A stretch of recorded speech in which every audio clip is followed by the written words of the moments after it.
On peut y aller là. On peut commencer. Ouais, on peut commencer, ouais. Bonsoir, merci de nous rejoindre.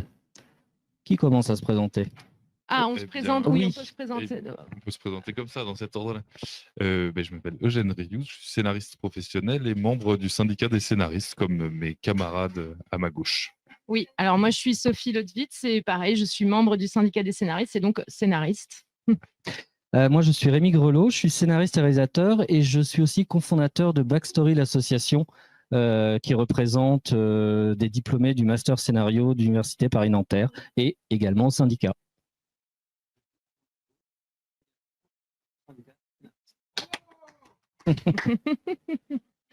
Alors, on voulait vous parler du métier de scénariste et on voulait vous en parler un peu dans une certaine chronologie, à savoir que le métier de scénariste, ça commence avec une formation. Je ne vais pas m'étaler longtemps sur les formations d'elles-mêmes, mais il y en a plusieurs. Il y a des formations longues, il y a des écoles connues, il y a des formations moins connues dans des circuits universitaires, il y a des écoles privées, il y a des formations plus courtes pour des reconversions professionnelles, etc.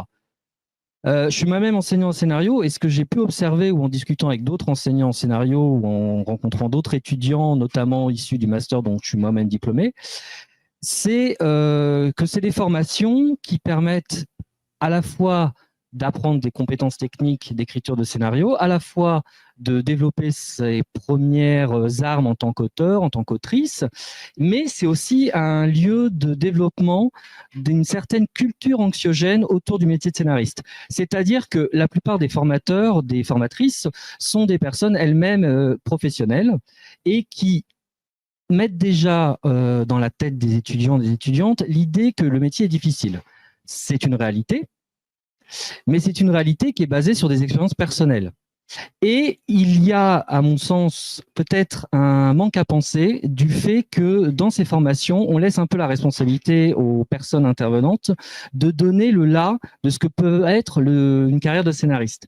Sauf qu'une carrière de scénariste, c'est pas une chose homogène. C'est une chose qui a plusieurs particularités, qui a plusieurs parcours, qui a plusieurs formes. Mes camarades et moi, on va en parler. Et la difficulté, c'est justement de trouver un certain équilibre là-dedans. Ça passe à la fois par des questionnements artistiques qui appartiennent à chacun et à chacune.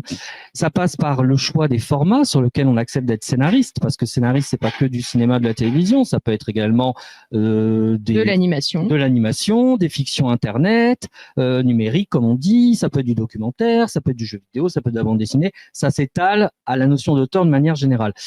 La difficulté, c'est que il manque, à la sortie de ces formations aussi qualitatives et réputées soient-elles, il manque une espèce de sas d'entrée dans le métier qui, à mon avis, est beaucoup tributaire du fait qu'il manque aussi une stabilité statutaire.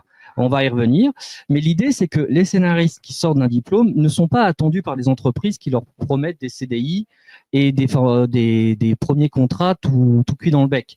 C'est-à-dire que les scénaristes partent déjà dans l'idée, moi je le vois avec des générations de jeunes étudiants, partent déjà dans l'idée qu'en fait, ils vont devoir un peu en baver et surtout qu'ils ne vont pas être rémunérés tout de suite. Il est extrêmement fréquent, voire quasiment inévitable pour des jeunes diplômés en scénario, et quand je dis jeunes, c'est pas une question d'âge, ça peut être aussi des reconversions professionnelles, de commencer à travailler à la fois comme auteur, comme scénariste, comme auteur-autrice, mais aussi de devoir vivre d'un boulot alimentaire à côté.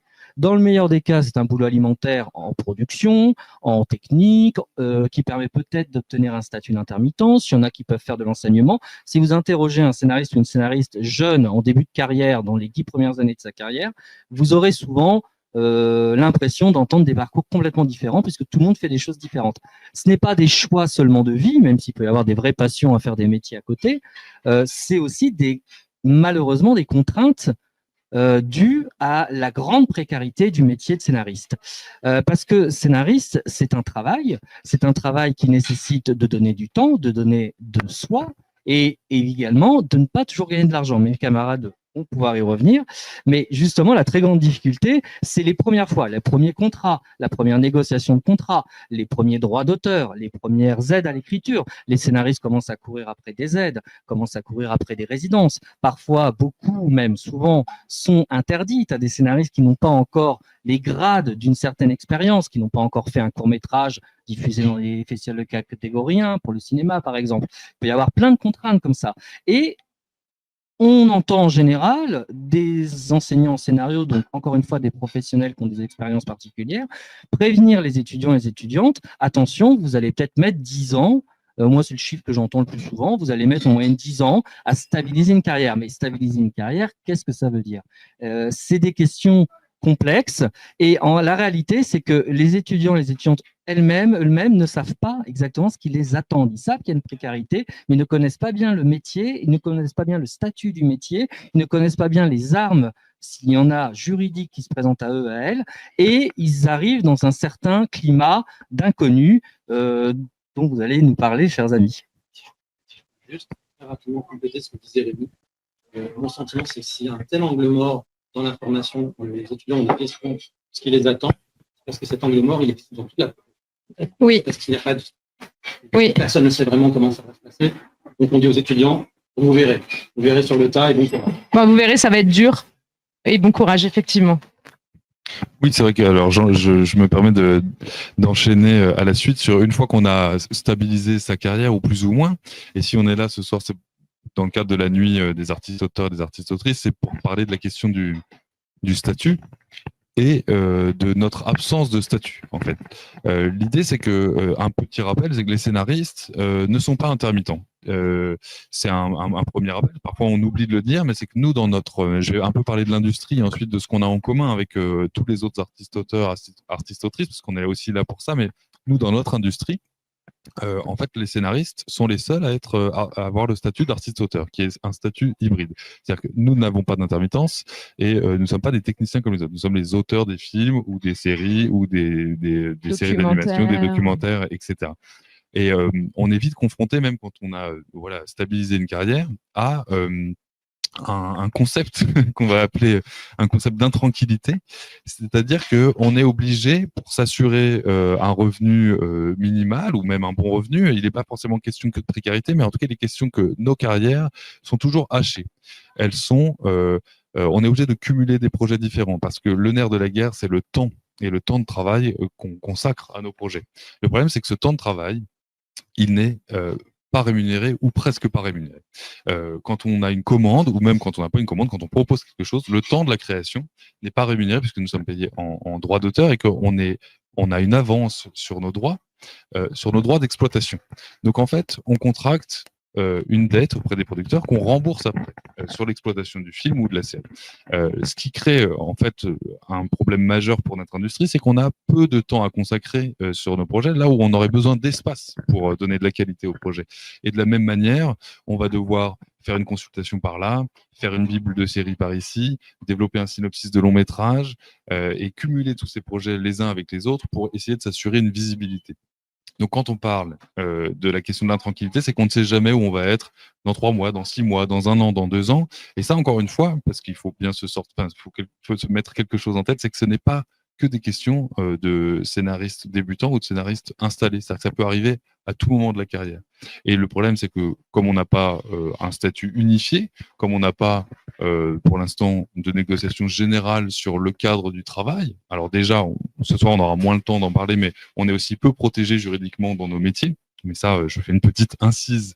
Mais pour revenir aussi sur le fait qu'on n'a pas de statut protecteur dans nos relations contractuelles, dans nos relations hiérarchiques, puisque on dit toujours que les artistes et les artistes auteurs sont libres dans leur création, mais il y a quand même souvent des rapports de subordination dans nos métiers.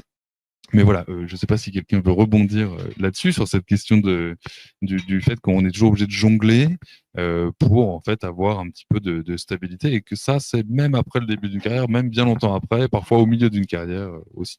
Oui, on passe, je crois que ça complète ce que tu es en train de dire, on passe pas mal de temps à cumuler beaucoup de travail sur des productions différentes, histoire de s'assurer un revenu minimal et on est constamment dans la crainte que ça s'arrête. Et ça rejoint un bon nombre d'artistes-auteurs, mais on est à la fois, on travaille dans une industrie et en même temps, on est extrêmement fragile et du coup obligé de travailler sur des projets différents, ce qui peut même en soi nuire sur les projets individuellement, mais on n'a pas le choix. C'est ça, je crois, non, que tu essaies bien sûr. de dire. Et comme on est dans une industrie dite de prototype, c'est-à-dire qu'il n'y a pas vraiment de cadre qui nous permet d'avoir un peu de visibilité sur le prochain projet. Le prochain projet, on va nous dire ah mais non, dans cette maison de production, ça ne se passe pas comme ça, ou avec telle chaîne, on a décidé de faire ça différemment. Et il y a vraiment cette question qui est très importante pour nous, c'est que on est dépendant aussi d'un point de vue temporel de l'avancée des projets. C'est-à-dire que c'est pas quelque chose sur lequel nous avons la main. Une fois qu'une bible de série est écrite ou qu'un long métrage a été écrit, il faut encore le financer. Donc on peut avoir 3 mois de trou où on dit bah voilà, on attend la prochaine étape de financement avant de payer éventuellement un nouveau développement. Et ça fait que dans nos vies quotidiennes, on a très très peu de moyens de savoir où on sera dans 3 mois et du coup on attend que les projets se fassent, là où un producteur continue à être rémunéré grâce à ses autres projets, ou alors des techniciens vont pouvoir bénéficier d'intermittence entre 2 projets jusqu'à ce qu'on les appelle sur une nouvelle, un nouveau tournage, ou en tout cas pour des animateurs sur des fabrications. Et ça, c'est vraiment un des problèmes majeurs aussi de nos métiers. Et concrètement, qu'est-ce qu'on pourrait faire pour essayer de répondre à ça ? Dans le cadre de cette nuit des artistes-auteurs européenne, l'idée d'avoir un statut fédérateur, il y a notamment une proposition de loi qui va être déposée au Parlement sur la continuité des revenus, et c'est une des solutions qu'on pourrait trouver et qui nous importe, c'est-à-dire trouver avec une cotisation minimale supportée par les producteurs, cette fois, puisqu'ils payent très peu de cotisations sur les rémunérations d'auteurs. Cette cotisation pourrait permettre à des gens qui ont des cartes arrachées ou alors dans une année de pouvoir lisser un peu les revenus, histoire d'avoir un filet de sécurité. Ça, c'est une des solutions qu'on demande et qu'on soutient, nous, le syndicat des scénaristes, avec d'autres organisations. Oui, à un moment, finalement, c'est de reconnaître le travail et de le rémunérer en tant que tel, au moment où il est fait, histoire qu'on ne soit pas obligé de se dispatcher et que finalement, on travaille mieux et dans des meilleures conditions. Et moi, je pourrais enchaîner sur... donc, tu parles de carrière hachée, et à côté de ça, il y a en plus tous les accidents de la vie qui peuvent être une maladie ou un burn-out, parce que je ne sais pas si vous en avez déjà fait, c'est moyen sympa. Et nous... Peut-être bientôt. Ouais, oui, c'est ça. Si vous ne l'avez pas fait, ça va certainement arriver. Il y a un bingo des maladies pathologiques. Exactement. Et comme les autres artistes-auteurs, hein, on n'est pas du tout les seuls dans ce cas-là, mais on n'est pas du tout... Alors, c'est pas qu'on n'est pas protégé, qu'on n'a pas accès aux arrêts maladie. Alors là, je parle de burn-out, mais ça pourrait aussi être tout ce qui est congé maternité, congé paternité. Ça, c'est peut-être le pire truc pour les artistes-auteurs, c'est que en vrai, on cotise on est censé y avoir le droit, mais quand on les demande, on se heurte à des gens qui ne savent pas qu'on y a le droit et tout devient extrêmement compliqué. Et donc, ce qui se passe finalement, c'est que moi, depuis que j'ai commencé, en fait, en gros, j'ai appris assez récemment que j'avais le droit de demander des arrêts maladie, parce qu'en vrai, je crois que le truc qui plane, je sais pas Rémi ce que tu en penses, mais c'est plutôt que non, mais nous, on n'a pas le droit à ça. Et du coup, on les demande pas. Enfin, moi, j'ai jamais demandé d'arrêt maladie. Je sais que toi, tu as demandé ton congé paternité. Que j'ai Bravo, obtenu. et tu l'as obtenu. Mais en vrai, s'attaquer à ça, c'est presque rajouter de la maladie à la maladie. C'est-à-dire, on est malade et on sait, ou malade ou blessé, j'en sais rien, on peut avoir une tendinite, quelque chose, et on sait qu'on a le droit à l'aide, enfin à l'aide à laquelle tous les travailleurs ont le droit, mais l'obtenir est tellement difficile que finalement, on est très nombreux à ne pas le demander. Et le non-recours aux droits sociaux, c'est vraiment un truc... Auquel on cotise. Ouais, auquel on cotise. C'est-à-dire, voilà, on paye pour y avoir droit, mais on ne les demande pas parce que le système est tellement compliqué qu'on est découragé d'avance et que même entre nous, on se rend compte que c'est compliqué. Et ça, c'est assez terrifiant. Et pour ça aussi, il y aura une solution assez simple qui fait partie des revendications de cette nuit des artistes-auteurs. C'est de mettre en place à la CPAM, mais même au niveau du RSA, la CAF et tout ça, des organismes qui seraient formés à comprendre ce que c'est un artiste-auteur et donc à ne pas juste nous dire « Oh, pardon, désolé, vous ne rentrez pas dans les cases » et à rendre tout compliqué. Ça paraît rien, mais pourtant aujourd'hui, c'est quelque chose qui manque, c'est quelque chose qu'on demande et qui semble accessible. De se dire que si des gens sont formés à savoir ce qu'est un artiste-auteur, dont les scénaristes sont, mais donc ne sont pas les seuls, on pourrait du coup avoir des guichets auxquels on pourrait s'adresser et où les choses deviendraient simples, où on pourrait dire j'ai une tendinite, je vais pas très bien, mon médecin parle de burn-out, mais je peux pas m'arrêter parce que je ne sais pas comment faire. Et si on avait en face un interlocuteur qui pouvait nous dire en fait, tu peux avoir une indemnisation si là tu veux t'arrêter, même pour une grippe, ça marche aussi. Tout deviendrait plus simple. Ça existe pour les intermittents d'ailleurs. Oui, le guichet dédié. Oui, mais pas pour les Mais les artistes auteurs. scénaristes ne sont pas intermittents, Voilà. les artistes auteurs non plus. C'est au sens ça. large. Sachant qu'on Voilà. parle d'une population quand même de 270 000 personnes environ, ce qui représente quand même une grosse ville française. C'est pas rien non plus. C'est-à-dire qu'on pourrait avoir des interlocuteurs dédiés qui se concentrent sur notre statut spécifique. Et c'est Oui, vrai que et ce serait pas. on demande une minoritaire. unification en fait de notre statut, une meilleure compréhension par l'administration des spécificités de notre statut qui reste à venir. Pour ne plus entendre, vous rentrez pas dans les cases. Parce que moi, ça me rend dingue, ça. Vraiment. Il suffirait d'une volonté politique. Et moi, j'ai le souvenir d'une interlocutrice à la CAF à qui je montrais un décompte de droits d'auteur et qui était persuadée que c'était une fiche de salaire, un bulletin de paye. Je dis non, madame, c'est un décompte de droits d'auteur, c'est écrit dessus, mais non. Elle a traité comme un bulletin de paye. Ah, Ça m'a sucré mon RSA. c'est hyper ouais, bah voilà. Et après, du coup, on t'apprend à ne pas déclarer. Exactement. Et tout Je dis devient- madame, et du coup. tu deviens fou parce que tu dis, mais je travaille, mais pas assez. Bref. Donc voilà, si on avait des interlocuteurs dédiés dans les Ce administrations, serait ça super. réglerait déjà beaucoup de ces problèmes. Moi, je voudrais aborder un autre sujet, c'est celui de la représentativité des élections professionnelles pour les artistes-auteurs.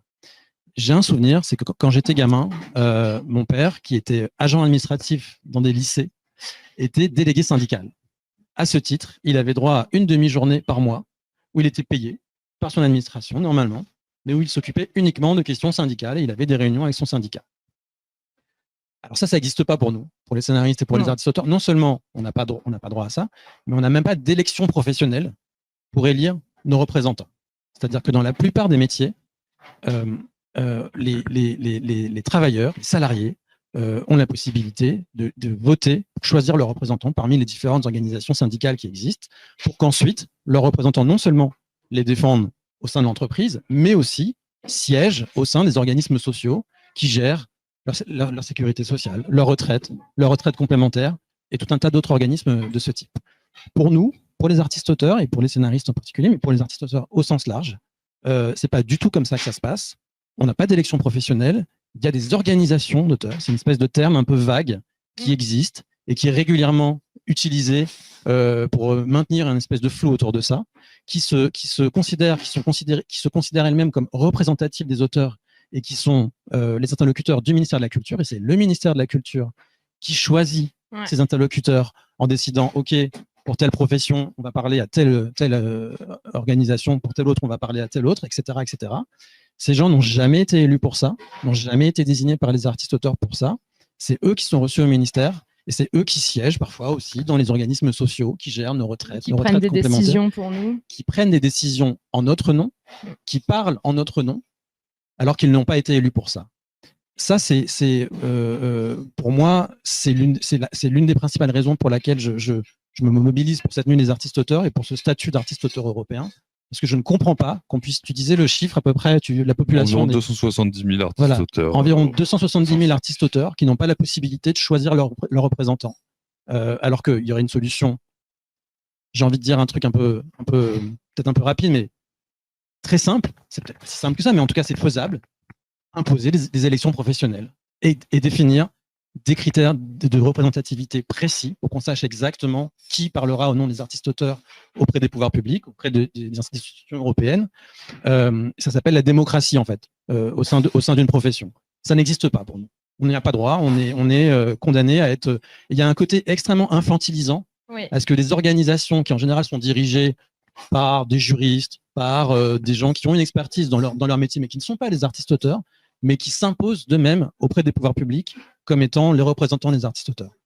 Ça, c'est plus possible et on espère qu'avec ce statut d'artiste-auteur européen, enfin, ces élections professionnelles, on pourra les avoir et on pourra choisir les gens qui nous représentent. C'est aussi une question de transparence, c'est-à-dire qu'une fois qu'on sait pour qui on vote, c'est le principe du vote en démocratie, c'est que les décisions sont en tout cas moins contestées, c'est-à-dire qu'on sait qu'on a eu l'opportunité de se prononcer sur les gens qui nous représentent. Et pour juste poursuivre un peu, au-delà même des interlocuteurs du ministère sur les questions de statut, pour nous dans notre métier spécifique aux scénaristes, enfin la branche spécifique aux scénaristes, c'est aussi des négociations contractuelles avec les producteurs, c'est-à-dire qu'une fois qu'on est représentatif, on peut agir beaucoup plus fort collectivement, notamment pour le droit de grève. C'est-à-dire qu'à un moment, pour l'instant, on est dans une situation où on ne peut pas faire grève. On n'a pas le temps de faire un comparatif avec les syndicats américains, mais en tout cas, en France, aujourd'hui, il n'y a pas de coordination générale, même entre syndicats, qui permettrait de faire grève et d'imposer un rapport de force. Et ça, la question des élections professionnelles pourrait peut-être un jour nous permettre de faire bloc aussi pour obtenir des avancées en rémunération et en droit. Oui, en fait, j'ai l'impression Pardon, je viens de te couper la parole. J'allais juste ajouter sur ce que disait Eugène, le jour où les artistes-auteurs seront représentés par les artistes-auteurs, et peut-être que ces négociations avanceront enfin et qu'on arrêtera de confier cette discussion à des gens qui ne sont pas artistes-auteurs. Il faut sortir de l'espèce de roman. Enfin, on nous infantilise et il y a cette image romantique de l'artiste-auteur dont l'inspiration lui viendrait comme ça, et en fait, qui est du coup, c'est pas considéré comme un travail. Et tout ça va ensemble, en fait. À partir du moment où on nous considérera comme des travailleurs, on nous donnera les mêmes droits qu'aux travailleurs et on aura cette possibilité-là de nous défendre. Positif, c'est que là, on râle peut-être un peu, mais c'est qu'il y a des solutions qui sont à portée de main. Elles sont possibles, elles existent. On est en train de les définir. Je pense que voilà, c'était peut-être le mot de la fin. On y est, on compte sur l'Europe. Mais Oui, voilà, Moi, on compte sur l'Europe. Moi, je voudrais dire quand même, on nous octroie la possibilité d'avoir un Oscar, d'avoir un prix Nobel, mais on n'a pas de statut. C'est quand même une douce ironie. C'est vrai. Merci beaucoup. Merci beaucoup.